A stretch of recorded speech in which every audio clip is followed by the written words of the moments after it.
दिल्ली, मुंबई और यूपी पंजाब की भी, लेकिन उससे पहले अभी तक की 25 बड़ी खबरें।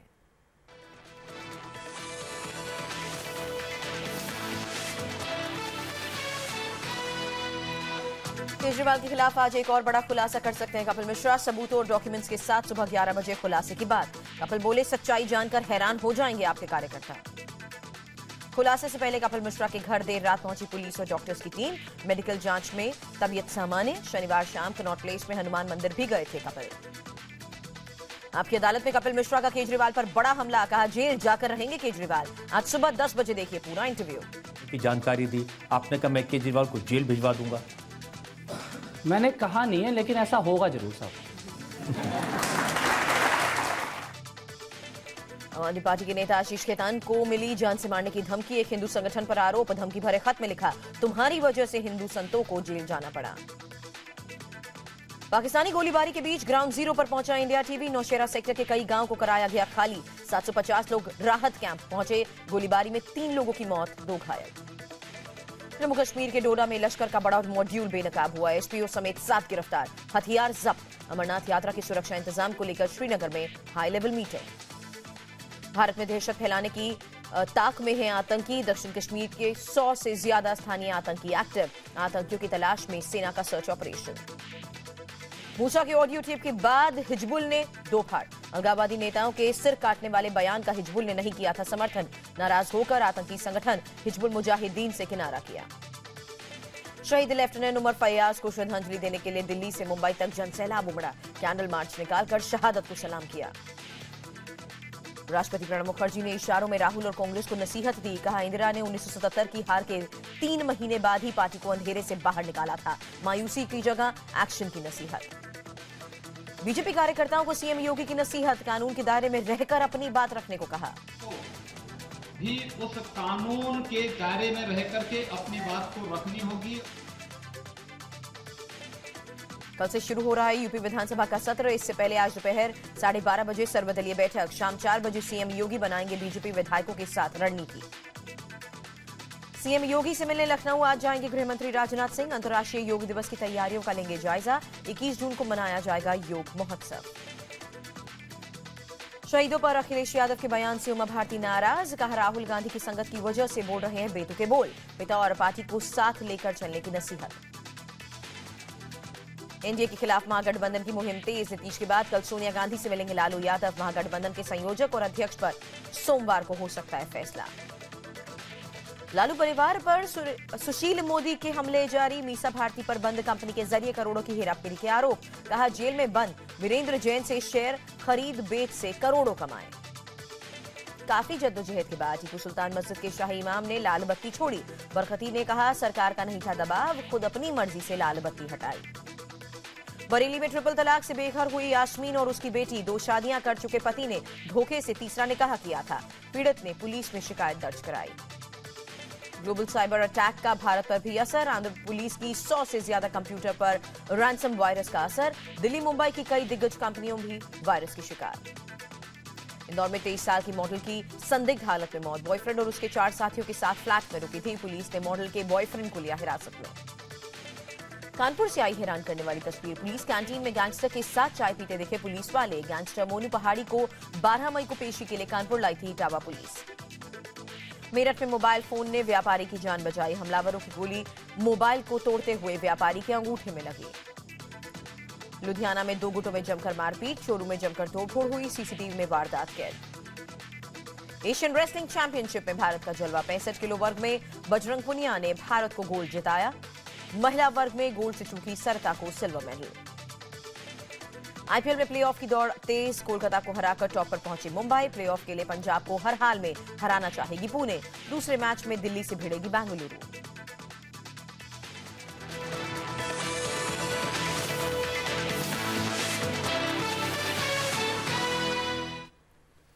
5 मिनट 25 खबरों के बाद आंखें खोलो इंडिया में सबसे बड़ी खबर बॉर्डर पर जारी पाकिस्तानी फायरिंग से जुड़ी।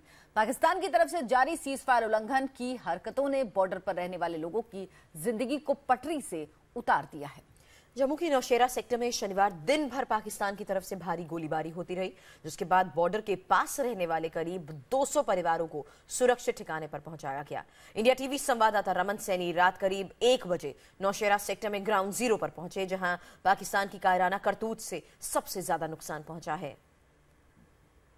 फायरिंग की वजह से ज्यादातर परिवार पलायन कर चुके हैं, जबकि बचे हुए कुछ लोग अपने घरों में कैद रहने को मजबूर हैं। वहीं सीमा पार से फायरिंग के बाद जंगल में आग लग गई है।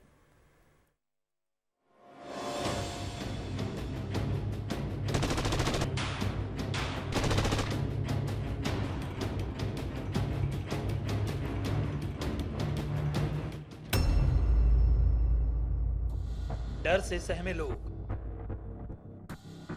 रात में जागकर अपनी जान की सलामती की दुआ करते लोग, वो लोग जो पड़ोसी मुल्क की बेजा हरकत का शिकार होकर अपना घर बार बसा बसाया संसार छोड़कर अपने ही मुल्क में रिफ्यूजी बनकर रह गए हैं।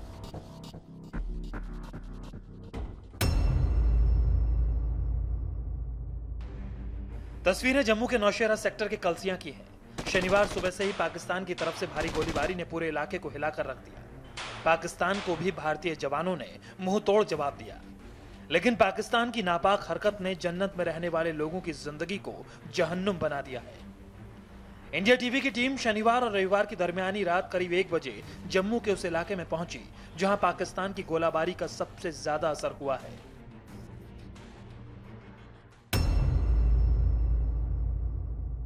पाकिस्तान की तरफ से लगातार हो रही सीजफायर वायलेशन और हैवी बम्बार्डमेंट से घबराए हुए लोग अब अपना आशियाना छोड़कर, वो लोग जो फॉरवर्ड एरिया में रहते हैं, वो अपना आशियाना छोड़कर फिलहाल इस तरह के अस्थायी कैंपों में रहने को मजबूर है। दरअसल जिस तरह से आज सुबह 7:30 बजे से पाकिस्तान की तरफ से हैवी फायरिंग की गई और जो निशाना साध कर जो ग्रामीण इलाके हैं लाइन ऑफ कंट्रोल के साथ सटे हुए, वहां पर स्थानीय लोगों को निशाना बनाकर फायरिंग किया गया और इस फायरिंग में आज एक पिता और एक पुत्री, 2 लोगों की जो है वो जान गई है, 3 लोग इसमें जख्मी हुए हैं और जो लाइफ स्टॉक है उसका बेहद ज्यादा नुकसान हुआ है और साथ साथ में जो कई इलाकों में जो है मकान जो है वो पूरी तरह से तबाह हो गए हैं। और ऐसे में अब और ज्यादा नुकसान जान माल का ना हो, इसको देखते हुए प्रशासन ने करीबन 1000 लोगों को बॉर्डर के इलाके से इवैक्यूएट करवाकर इन अस्थायी कैंपों तक पहुंचाया है। इंडिया टीवी की टीम जिस वक्त कलसिया गांव में पहुंची, उस वक्त आधी रात में भी ना तो लोगों की आंखों में नींद थी और न ही दिन की दहशत का खौफ उनके चेहरों से उतरा था। नौशेरा सेक्टर के ज्यादातर गांव सीज फायर वायलेशन और हेवी फायरिंग की वजह से खाली हो चुके हैं, लेकिन इलाके में कुछ परिवार ऐसे भी हैं जिन्होंने अपने घर को नहीं छोड़ने का फैसला किया है। इंडिया टीवी की टीम कलसिया गांव के सरपंच के घर पहुंची। सरपंच का परिवार बॉर्डर पार से हो रही हेवी फायरिंग की वजह से अपने घर में कैद रहने पर मजबूर है। हम इस वक्त नौशेरा सेक्टर के कलसिया गांव में मौजूद हैं। ये वो गांव है जो शनिवार दिन में पाकिस्तानी फायरिंग में सबसे ज्यादा इफेक्टेड हुआ था। यहाँ बेहद ज्यादा नुकसान पाकिस्तान ने पहुंचाने की कोशिश की थी। हालांकि दिन किसी तरह से लोगों का कट गया, लेकिन अब रात है और रात में पाकिस्तान की चालें अक्सर जो है वो और ज्यादा तेज हो जाती हैं। उनके नापाक इरादे जो हैं उनको अंजाम देने का समय रात में ही होता है। इसलिए ज्यादातर लोगों को यहां से प्रशासन ने निकालकर सुरक्षित स्थानों पर पहुंचा दिया है, लेकिन अभी भी कुछ लोग जो हैं वो अपने मकानों में बने हुए हैं और उनका कहना है कि इस घर को छोड़कर वो जाएं तो जाएं कैसे। इस घर के अंदर ये जो एक पहला कमरा है, इसमें रुकना सुरक्षित नहीं है, क्योंकि अगर फायरिंग होती है तो स्प्लिंटर खिड़की के माध्यम से सीधे अंदर आ सकते हैं। और ये दूसरा कमरा जो है, इस कमरे में अगर हम बात करेंगे तो ये कमरा जो है अंदर का कमरा है और यहाँ पर कहीं ना कहीं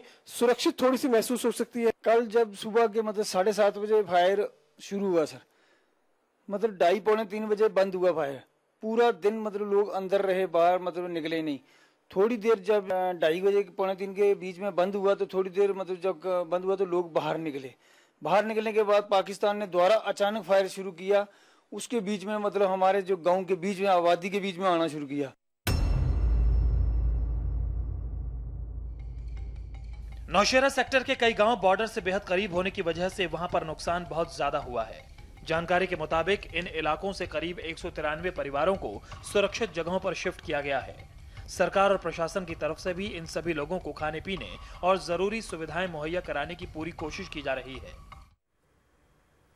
अगली बड़ी खबर, आम आदमी पार्टी से निकाले गए विधायक कपिल मिश्रा आज एक बार फिर केजरीवाल एंड कंपनी के खिलाफ एक बड़ा खुलासा करने वाले हैं। कपिल मिश्रा का दावा है कि आज वो जो खुलासा करेंगे उससे आम आदमी पार्टी और उसके कार्यकर्ता हिल जाएंगे। केजरीवाल पर 2 करोड़ रिश्वत लेने और आपके मंत्रियों पर विदेशी दौरों पर फिजूल खर्ची करने का आरोप लगाने वाले कपिल मिश्रा ने आरोप लगाया कि उनके अनशन को तोड़ने की साजिश हो रही है। अरविंद केजरीवाल जी के घर पर देखा है सत्येंद्र जैन जी 2 करोड़ रुपए अरविंद केजरीवाल जी को नगद देते हुए मैंने अपनी आंखों से देखा है। वो कौन कौन से देशों में गए, पिछले 2 साल में कहां कहां रुके, किसके पैसों से ये विदेश यात्राएं की गई हैं और इन विदेश यात्राओं में किन लोगों से मिले। क्या 11 बजे आपके खुलासा होने वाला है रविवार को? 100% होने वाला है, भगवान साथ है। कपिल मिश्रा आज क्या बड़ा खुलासा करेंगे? किस खुलासे से दिल्ली की जनता हिल जाएगी? कपिल मिश्रा के अनशन का आज 5वां दिन है और एक बार फिर केजरीवाल के खिलाफ कपिल मिश्रा विरोध के अपने झंडे को बुलंद करने के लिए प्रेस कॉन्फ्रेंस करने बैठेंगे। 4 दिन से इंतजार था कपिल मिश्रा को कि विदेश यात्राओं की जानकारी देंगे केजरीवाल, घूमने का हिसाब देंगे, बताएंगे रुपया कहां से आया, कहां गया, किसने लिया, किसने दिया। लेकिन ना केजरीवाल सामने आए, ना उनका कोई चेहरा सामने आया। बल्कि कपिल कहते हैं कल शाम अरुणा आसफ अली अस्पताल से डॉक्टरों की टीम आ गई जो गलत रिपोर्ट देकर चली गई। मतलब एक साजिश हुई ताकि कपिल मिश्रा का अनशन टूट जाए, कपिल अस्पताल में भर्ती हो जाएं और बड़ा खुलासा टल जाए। अरुणा आसफ अली के जो डॉक्टर आए थे वो डायरेक्टली सत्येंद्र जैन जी को रिपोर्ट करते हैं, वो इस अनशन को तुड़वाने के लिए आए थे। इसीलिए उन्होंने सबको ये बोला कि कपिल मिश्रा की हालत खराब है, उनके ऑर्गन फेल हो रहे हैं और पुलिस को लिख कर दे दिया कि इनको तुरंत हॉस्पिटल लेकर जाया जाए। वो इस अनशन को तुड़वाना चाहते थे किसी भी तरह से कल सुबह से पहले। इसीलिए मैं अड़ गया क्योंकि मेरे को अपनी स्वास्थ्य के बारे में खुद समझ में आ रहा था कि मैं खड़ा हूँ, बोल रहा हूँ, बात कर रहा हूँ। अरुणा आसफ अली दिल्ली सरकार का अस्पताल है और दिल्ली सरकार के स्वास्थ्य मंत्री हैं सत्येंद्र जैन। इसलिए कपिल मिश्रा अरुणा आसफ अली की रिपोर्ट को मानने को तैयार नहीं हुए। रिपोर्ट को सुनकर दिल्ली पुलिस भी आ गई, लेकिन कपिल मिश्रा अनशन तोड़ने को तैयार नहीं हुए। बाद में केंद्र सरकार के अधीन राम मनोहर लोहिया अस्पताल के डॉक्टर आए। जांच हुई तो पता चला सब ठीक है, न शुगर डाउन है न ब्लड प्रेशर। पहले अरुणा आसफ अली अस्पताल के जिस तरीके से डॉक्टर्स आए तो उन्होंने एक अपनी रिपोर्ट दी जिसमें साफ तौर पर कहा गया था कि कपिल मिश्रा की स्थिति धीरे धीरे बिगड़ती जा रही है, लिहाजा उनको आईसीयू में भर्ती कराने की जरूरत है। लेकिन अब आरएमएल अस्पताल के डॉक्टर्स पहुंचे जिन्होंने कपिल मिश्रा को एकदम फिट बताया, जैसे कि कपिल मिश्रा अभी बता रहे हैं। हालांकि दिल्ली पुलिस की टीम अभी भी मौजूद है। फिलहाल तो कपिल बिल्कुल फिट हैं, लेकिन अनशन के 4 दिन बाद अब कपिल मिश्रा के घर की हालत ये है कि घर के अंदर कपिल और बाहर पुलिस का पहरा, एम्बुलेंस है, मतलब अगर तबीयत बिगड़ी तो सीधा अस्पताल। आरएमएल की medical team along with ambulance यहाँ राउंड द क्लॉक उनका पीरियोडिकल मेडिकल चेकअप के लिए यहाँ पे पोजीशन करी गई है। उन्होंने जो है अभी ट्रीटमेंट और मेडिकेशन के लिए रिफ्यूज कर दिया है। इसके पहले भी कपिल मिश्रा केजरीवाल के खिलाफ 2 बड़े खुलासे कर चुके हैं। एक तो आपके मंत्रियों का विदेश दौरा और दूसरा सीएम के साड़ू का लैंड घोटाला। दिल्ली पर एक बार फिर आतंकी हमले का खतरा मंडरा रहा है। खुफिया एजेंसीज ने दिल्ली पुलिस को आतंकी हमले का अलर्ट भेजा है। अलर्ट में कहा गया है कि आतंकी बड़े हमले की साजिश रच रहे हैं और वो दिल्ली के भीड़ भाड़ वाले इलाकों को टारगेट बना सकते हैं। डेंगू चिकनगुनिया से निपटने के लिए दिल्ली सरकार हरकत में आ गई है। केजरीवाल सरकार ने सभी सरकारी अस्पतालों को 10 से 20% बिस्तर मरीजों के लिए सुरक्षित रखने के निर्देश दिए हैं। साथ ही संक्रमण रोकने के लिए सभी विभागों को एहतियात बरतने की सलाह दी है।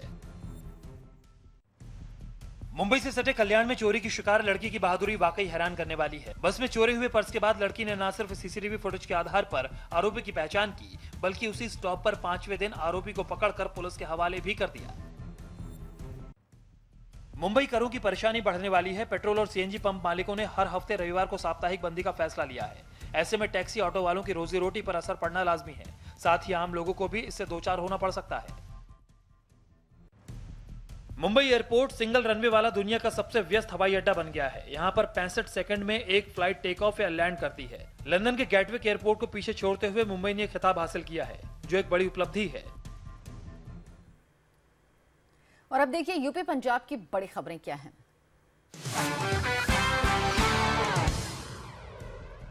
नोएडा के सेक्टर 143 में कार सवार युवकों की दबंगई से एक युवक की जान पर बन आई।